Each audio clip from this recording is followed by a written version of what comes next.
Hello, welcome to the Learn English Lab. Today's podcast, English Listening Practice Podcast, topic name is 35 plus C1 level vocabulary, adverbs. Welcome to the deep dive. Today, we're really diving into something that can elevate your English significantly. We're aiming to give you a kind of shortcut to sounding more sophisticated. That's right. We're focusing on C1 level adverbs. Think of them as the subtle spices in your linguistic kitchen. They're what transform, a good sentence into a really impressive one. Exactly. And these aren't just, simple modifiers like quickly or slowly. We're talking about words that add layers of meaning. These advanced adverbs, they do heavy lifting. They can signal logical connection, show how certain you are about something, add shades of time. They make your language much more precise and, honestly, more persuasive, crucial for C1 proficiency. So our mission today is pretty clear. We want to distill, over 35 of these high-level adverbs? At least, yeah. And the key thing is we're not just rattling off definitions. We want you to see how they work in real, complex situations. Think business meetings, legal documents, academic papers, even sophisticated storytelling. Right. The focus is on application. How do you actually use these words to make an impact? Forget rote memorization. We're jumping straight into how you can integrate these into your own advanced English. Okay, let's get started. Where should we begin? Maybe with the structure words. Sounds good. Let's kick off with section 1, adverbs of logic and consequence. These are the words that really help you build a strong argument, linking ideas, showing cause and effect, or highlighting contrast. They're like the scaffolding for your thoughts. Right, the framework. And first up is a big one, accordingly. This sounds quite formal. It is. Accordingly is powerful because it signals a logical, often necessary consequence that stems directly from something mentioned before. It's not just so or therefore in a casual sense. It implies a kind of calibrated response, is that right? That's a great way to put it. It suggests the action taken was proportionate and directly required by the circumstances. Think about a business context. You wouldn't just say, the budget was cut, so we fired people. A bit blunt, maybe. Yeah, definitely. But saying, the budget was cut and staff levels were reduced accordingly, that sounds much more considered. It formalizes the cause and effect. It implies the reduction was a measured, necessary adjustment based on the budget cut. Okay, I see. So it adds a layer of justification almost. Like the action wasn't random, it was the logical next step. Precisely. It shows a direct alignment. If you set specific parameters for an experiment, you then analyze the data accordingly. It signals methodological rigor. You're following the logical path dictated by the setup. What about synonyms? You mentioned therefore, consequently. How does rend accordingly stand out? Well, consequently and therefore just point to a result. Accordingly often carries a stronger sense, maybe of appropriateness or even duty based on the prior condition. Like if new safety regulations come out, a company must update its procedures accordingly. It's the fitting response. Got it. Makes sense. Okay, moving from that kind of necessary link, what about when things don't follow the expected path? When you need to acknowledge a problem but push forward anyway? Yes. That brings us to nonetheless. A fantastic word for showing resilience. Nonetheless. I like the sound of that. It feels strong. It is. It basically means, despite what was just said, this other thing is still true or still happened. It's perfect for acknowledging a difficulty or a setback without letting it derail your main point. So an example might be, the market conditions were challenging. Nonetheless, the team exceeded its sales targets. Exactly. You acknowledge the headwind, the challenging conditions, but immediately pivot to the positive outcome that happened despite it. It's about overcoming obstacles. How does it differ subtly, perhaps, from nevertheless? People often use them interchangeably. They are very close and often interchangeable, that's true. But sometimes nonetheless feels a touch smoother, maybe.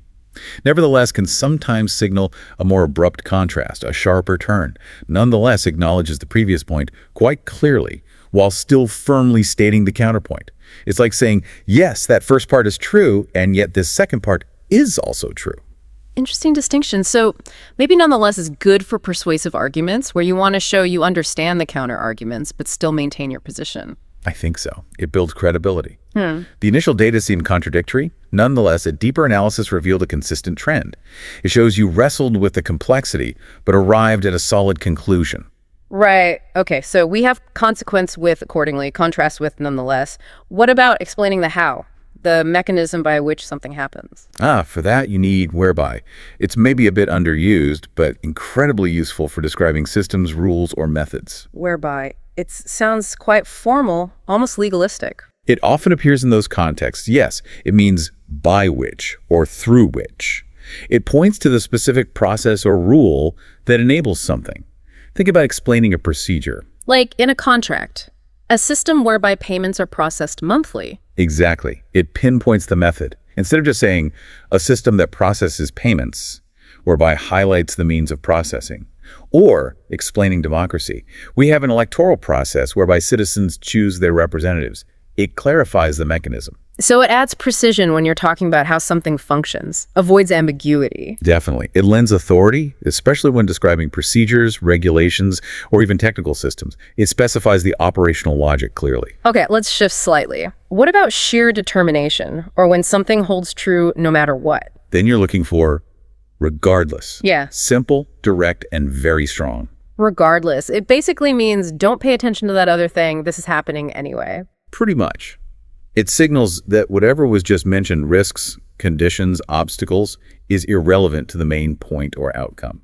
You might say, we decided to launch the product regardless of the potential competition. So it shows resolve.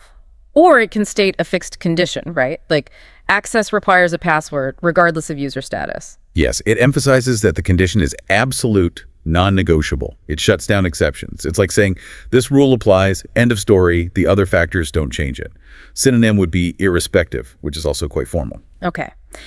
And to wrap up this first section on structure and logic, how do we talk about sequencing events after a specific point in time? For that, thereafter is a very useful formal adverb. Thereafter. So it just means after that. How is it different from afterwards or subsequently? It is similar, but thereafter often implies a more significant shift or a continuous state following a specific event. Afterwards can be quite casual and refer to something immediate. Thereafter often signals a longer-term sequence or a change in status starting from that point onward. Can you give an example? Sure. Think historically or legally. The treaty was signed in 1945, and thereafter a period of reconstruction began. It suggests a whole new phase started from that moment on, or personally. She completed her PhD and thereafter worked exclusively in research. It implies a sustained path following the milestone. So it adds a bit more weight than just afterwards. It marks a transition. Yes, it gives a sense of consequence and duration to the sequence of events following a specific point. Very useful in formal narratives or timelines. Okay, that's a great set of tools for structuring arguments and sequences. Let's move on. Section 2. Adverbs of certainty, doubt, and reporting. This feels incredibly relevant today with so much information flying around. Absolutely critical. Knowing how to signal your level of certainty or how to report information without necessarily endorsing it, this is a hallmark of advanced communication. And it starts with a crucial pair, especially in news and legal contexts, allegedly versus reportedly. Ah, yes. These trip people up. They both distance the speaker from the claim, right? But differently. Exactly. Both signal that you're reporting something you haven't verified yourself, but the nuance is key. Let's start with allegedly. Okay, allegedly. This one feels like it comes with a warning sign. It often does. Allegedly is used for claims, usually negative or controversial ones that haven't been proven. It strongly implies accusation or suspicion. Think legal cases or scandals. The executive allegedly misused company funds. The word protects the reporter by framing it as an unproven accusation. So it's crucial for avoiding libel or defamation. You're saying this is the claim, not this is the fact. Precisely. It signals skepticism and lack of proof. It's often paired with actions that are potentially illegal or unethical. Okay, then how does remedy fit in? It also signals lack of verification, but feels softer. Much softer, generally. Reportedly conveys information based on what's being said publicly, what's in reports, or what sources have indicated, often without the heavy implication of wrongdoing found with allegedly. It's more about relaying circulating information. So, like, reportedly, the merger talks are progressing well. Perfect example. You're sharing news you've heard or read, maybe from reliable sources, but you're not personally vouching for its absolute truth. It could be neutral or even positive news. It acknowledges the source is reports rather than personal knowledge. So allegedly often signals potential trouble or accusation, while reportedly is more like passing on generally known but unconfirmed information. That's a good summary. Both are distancing, but allegedly carries that heavier weight of potential controversy or legal sensitivity. Right. Now, what about when we do have some basis for belief, but it's still not a certainty, like an educated guess? Then you're probably thinking of Presumably. Presumably. Yes. How does this work? Presumably indicates a belief based on probability, logic, or available evidence. You're making a reasonable assumption. If someone has stellar qualifications for a job, you might say, presumably they'll perform well in the role. So it's inference in action. You're connecting dots based on what's likely or normal. Like the meeting is scheduled for 9 a.m. Presumably everyone is expected to be on time, based on standard expectations. Exactly. It allows you to state a likely situation while acknowledging it's an assumption, not a confirmed fact. It's a way to propose a likely scenario based on context. Useful in discussions, maybe, to put forward a likely point without overstating it. Presumably the delays are due to the recent software update. Invites confirmation or correction. Very useful for that, yes. Now let's swing to the other extreme. What about when there's absolutely no doubt? Okay, the opposite of doubt. That must be undoubtedly. Correct. Undoubtedly means without any doubt, certainly, unquestionably. It's used for strong affirmation. This is when you're stating something as rock-solid fact. No room for argument. Exactly. Her contribution to the project was undoubtedly the most significant. It leaves no question about her importance. It's a very assertive adverb, often used in conclusions or strong statements of belief or fact. Much stronger than just saying certainly. It really slams the door on debate. Okay, one more in this section, a really interesting one. Seemingly, this one hints at complexity, right? It does. Seemingly describes how something appears on the surface, often implying that the reality underneath is different. It sets up a potential contrast. So it signals that first impressions might be deceiving. Precisely. The task looked seemingly straightforward, but it involved numerous hidden challenges. It immediately tells the listener or reader, don't judge by appearances, there's more to the story. I like that. It creates a bit of intrigue. He arrived seemingly calm, but his hands were trembling. It hints at an inner state contradicting the outer appearance. Exactly. It's a great tool for narrative, for analysis, for any situation where you want to highlight a difference between appearance and reality. It signals complexity and depth. A very useful word for nuanced C1 communication. Okay, fantastic. Let's move into our third area, adverbs of degree and extent. These are all about how much or to what degree something is true. Really important for precision, especially in, say, reports or evaluations. Definitely. And we should start with a common but powerful one, substantially. Substantially, so meaning a lot. Why not just say a lot or significantly? What does substantially add? Good question. Substantially implies a large, significant, and often measurable degree or amount. It suggests the change or difference is not just noticeable, but materially important. If profits increase substantially, you're talking a major jump, maybe percentage-wise. It feels more concrete than just a lot. So it carries more weight, especially in formal contexts like business or legal arguments, like the new evidence substantially altered the case, meaning it had a major impact. Exactly. It signals that the extent is considerable and has real consequences. It removes ambiguity about the scale of the change or difference. It's a step up from significantly in many contexts. Got it. Now, what about the other end, when something is too much? Then you need overly. And this one almost always has a negative flavor. Overly, so it means excessively, more than is necessary or good. That's it. It implies an excess that's probably detrimental. You might advise someone to avoid overly complex language in a presentation. Or describe someone as overly sensitive, meaning their sensitivity causes problems. So it's a judgment word, essentially. It critiques the excessiveness. The sauce was overly spiced, meaning too much spice, it wasn't pleasant. Yes, it functions as a criticism or a caution against excess. In technical field, you might warn against an overly engineered solution when a simpler one would be better. Okay. Now for the maximum degree total completeness, we have a pair, utterly and wholly. Both mean completely, but are they used differently? They often are, yes, though there's overlap. Utterly tends to be used more for emphasis with strong adjectives, often relating to emotion states or failures. It has a bit more intensity. But utterly exhausted, utterly devastated, an utterly disastrous mistake, it feels quite absolute, maybe even dramatic. Yes, absolute and dramatic fit well. It emphasizes the extreme nature of the state or quality. Now compare that with wholly. Okay, wholly, how is it different? Wholly also means completely or entirely, but it often relates more to scope, dedication, or the source of something.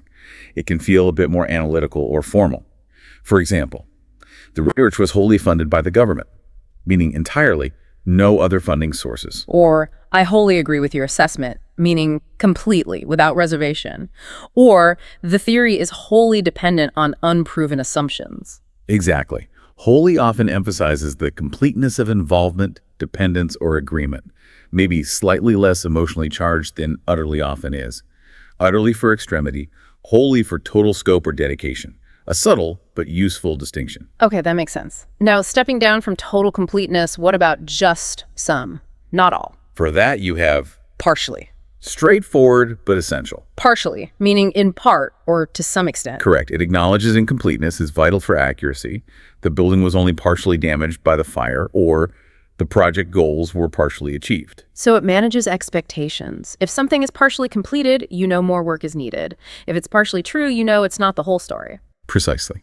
It signals limitation. Very important in reports, evaluations, funding discussions, anywhere you need to be clear about the extent of something. Right. Now, we need to talk about register and fluency. Our outline includes a term that's definitely C1 level in terms of understanding context, but it's informal. Shitless. Ah, yes. Look, understanding the full range of language, including informal and even vulgar terms, is part of advanced fluency. Shitless is highly informal, definitely vulgar, but its function is simply extreme intensification. It means to an extreme degree. So it's used like extremely or utterly, but with shock value in very casual settings. Exactly. Its purpose is hyperbole, usually for strong feelings or states. People might say they were scared shitless or bored shitless. It conveys the absolute maximum of that feeling in a very colloquial, rough way. So the C1 skill here isn't necessarily using it, but understanding its meaning, its extreme informality, and the specific context where it might appear like maybe very casual storytelling among close friends, perhaps. Precisely. Knowing when such a word could possibly be used, and when it absolutely shouldn't, is a sign of deep linguistic and cultural understanding. Its inclusion highlights that C1 isn't just about formal words. It's about mastering the entire spectrum, including register. You need to recognize it and understand its force, even if you choose never to utter it. Understood. A very important point about register and context. Okay, let's shift again. Section 4. Adverbs of specificity and scope. These are the words that help us group things, clarify, limit, or contrast specific items. Essential for clear communication, especially with complex information. Very much so. Let's start with an inclusive one.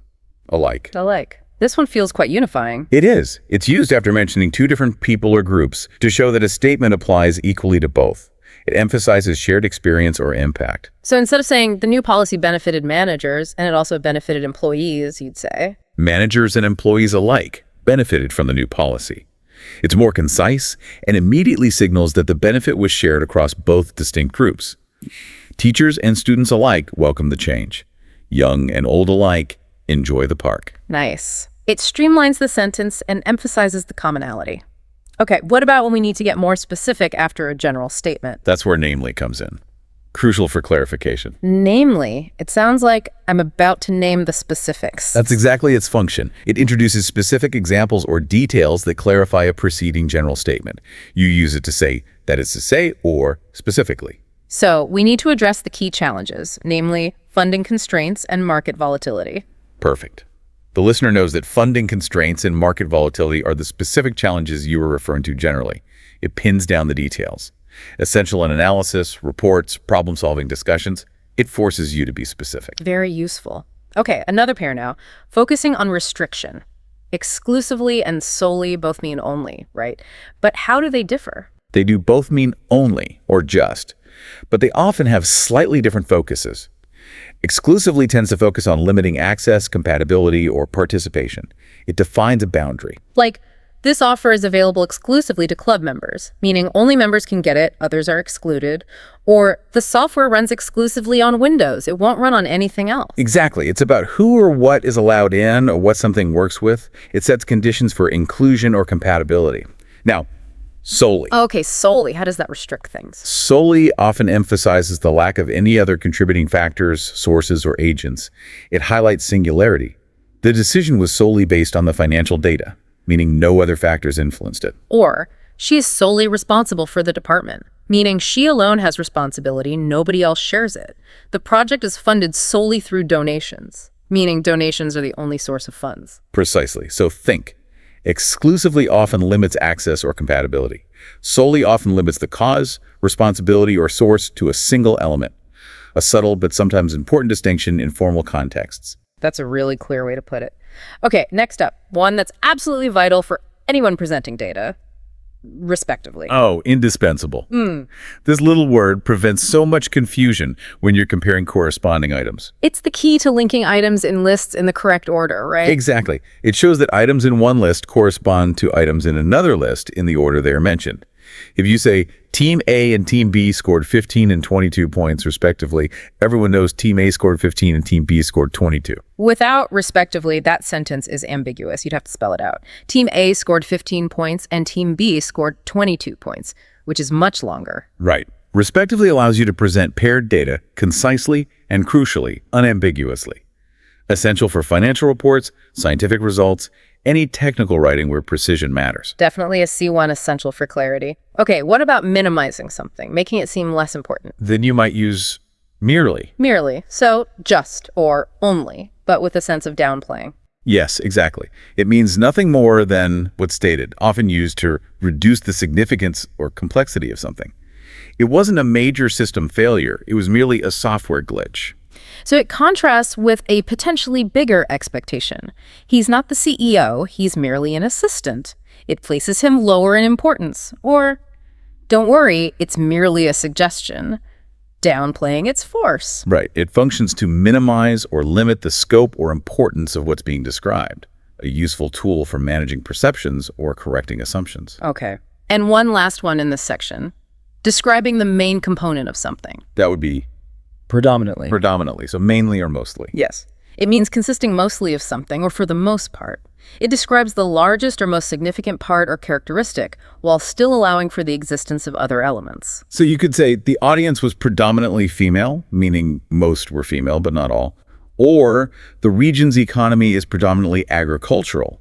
It highlights the main sector, but doesn't exclude others. Precisely.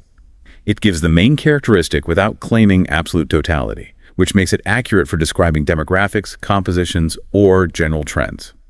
Very useful for descriptive analysis.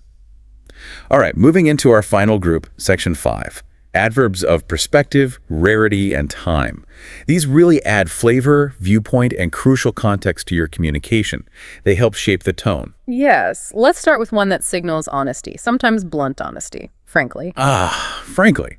This one is interesting. It means in an open, honest, and direct manner.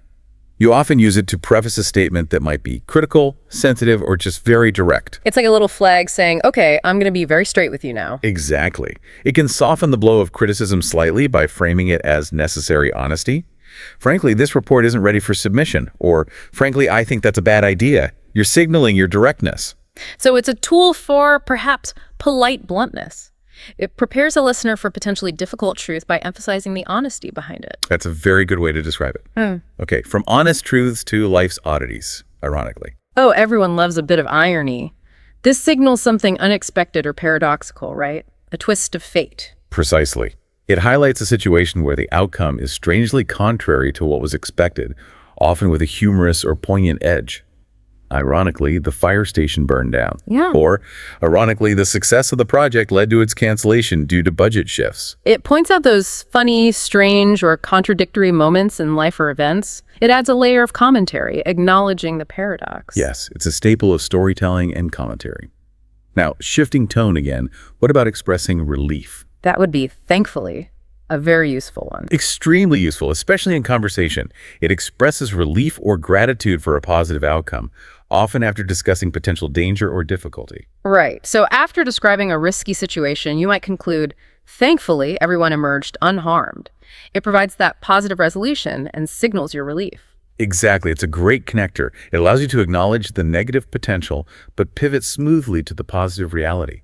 A very human touch in communication. Okay, let's quickly cover some important temporal adverbs now. These sometimes cause confusion. Let's start with presently. Does it mean now or soon? Good question, because historically it could mean soon. But in modern, especially formal, English, presently overwhelmingly means now, at the present time. The committee is presently reviewing the proposal, means they're doing it right now. Okay, so contemporary usage now. Got it. What about halfway? Simple but important. Halfway indicates the midpoint, either literally in space or time or metaphorically in progress. We're halfway through the presentation. They are halfway to reaching their target. Crucial for tracking progress. Clear. And fourth sounds a bit old-fashioned. Is it still used? It is, though perhaps more in formal or literary contexts. Forth means outwards, forwards, or away from starting point. Think of bringing forth evidence or setting forth on a journey or putting forth an idea. It suggests emergence or movement outward. Okay, so it implies initiation or projection.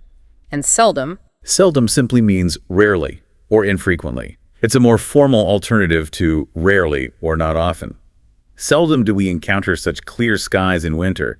It emphasizes the infrequency, giving the statement more weight. Got it. Formal, rarely. Now back to clarity and making sure things are absolutely clear explicitly. Yes, this is about leaving no room for doubt. Explicitly means stated clearly and in detail, leaving no confusion or ambiguity. It's about being direct and unmistakable. Crucial for instructions, contracts, warnings, anywhere. Misunderstanding could be dangerous or costly. The user manual explicitly states that the device should not be used near water. Exactly. If something is stated explicitly, there's no excuse for not knowing or understanding it. It removes all doubt about what was communicated. Synonyms might be clearly, expressly, unambiguously. Okay. And one last one for emphasis, usually in negative statements whatsoever. Whatsoever. This is purely for emphasis after a negative. It means at all or of any kind, used to make the negation absolute. So we found no evidence whatsoever to support his claim. It just strengthens the no evidence part? Precisely. It adds force and finality to the denial. He showed no remorse whatsoever. It slams the door absolutely none.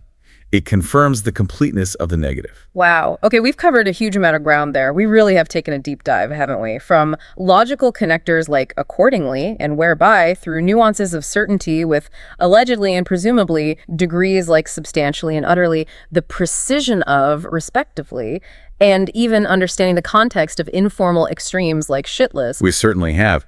These 35+ adverbs, they really are the building blocks for that next level of fluency. Moving beyond basic description into structured arguments, nuanced claims, and sophisticated expression. So for you, the listener, the challenge now is integration. Start noticing these words. Try replacing simpler adverbs with these more precise C1 options where appropriate. Listen for them in advanced English content. That's the key. Practice using them in your own writing and speaking, even if it feels a bit deliberate at first. That's how they become a natural part of your toolkit. And as we wrap up, let's leave you with one final, very useful adverbial phrase we noted earlier, one that speaks to permanence and lasting change. It means forever, irrevocably. The phrase is for good. For good. Simple words, profound meaning. She decided to quit smoking for good. They moved overseas for good. It signals a permanent end or a lasting state. A powerful concept. Indeed. So here's a final thought, connecting back to our theme of precision. Consider something in your own life, perhaps a goal or a change that you want to achieve or implement for good. Now, think about the adverb explicitly. How can you explicitly define what that for good change means for you? What specific actions or states does it entail? Applying that level of C1 precision to your own goals, well, that's a powerful exercise. That's a great final thought. Using the tools we've discussed to define lasting change. Fantastic insight. We really hope this deep dive helps you elevate your English vocabulary and expression. If you found this discussion helpful, please do like, share, and subscribe to this YouTube channel.